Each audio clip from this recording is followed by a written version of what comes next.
Howdy Piper, Snoring Slinger here. Just a quick one, but first housekeeping. Alligator and luxury bullseye flake. You know about it. Now to it. Let's do it to it. So, I just saw a little interview clip of some famous rapper getting signed to Polo G. And in that little interview, the famous rapper said in the contract it was written that he could not say or speak the name Jesus. And there was like threats, we know your family, blah blah blah, all this stuff, right? So, how come we call out controlled opposition when it only has nothing to do with our own programming and the things that we were, basically indoctrinated into as children?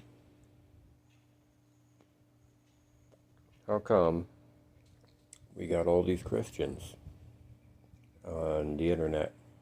They're in the comments, they're going, oh, the one forbidden name, you cannot speak the Most High's name because you're of the devil, blah, blah, blah, blah. Let me tell you something.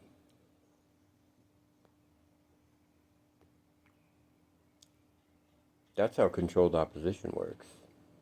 Religion, the great divider, the great controller.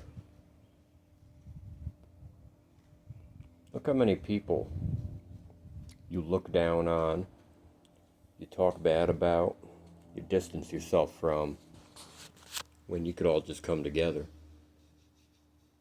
No matter what your beliefs are. You can believe in Jesus. I'm a pagan. I believe in Jesus. And I know something most of y'all won't want to admit. Jesus loved me. And he wants me just the way I am. A pagan. In fact, without proclaiming I have any delusions of making it into Valhalla without dying an elite warrior's death, I think it's fair to say Jesus likes my company, and he probably would in the afterlife too. I'm going to tell you this. If he can say stuff like that and get away with it,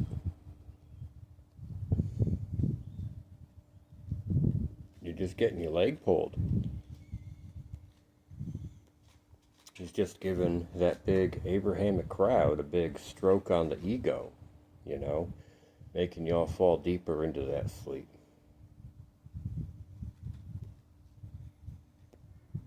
Because this is how it works. Alright?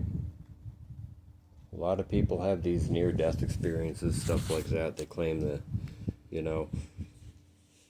I met Jesus and he told me this and I wasn't ready yet, it wasn't my time, blah, blah, blah. Well, a lot of other people of different faiths die and they meet their deity. And the same thing happens. It's all what's just in your head, man. You're creating your deity. You create your afterlife. Alright, there's a place for everyone here. It ain't just heaven and hell and purgatory. I'm going to tell you that much.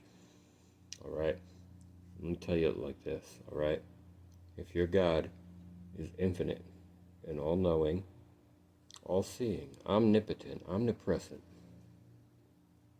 you think that all he created was angels, demons, the earth, the sky, and people with animals? That's all? That's it?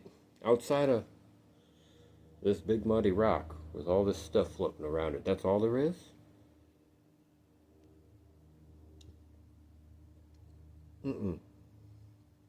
No way, Jose.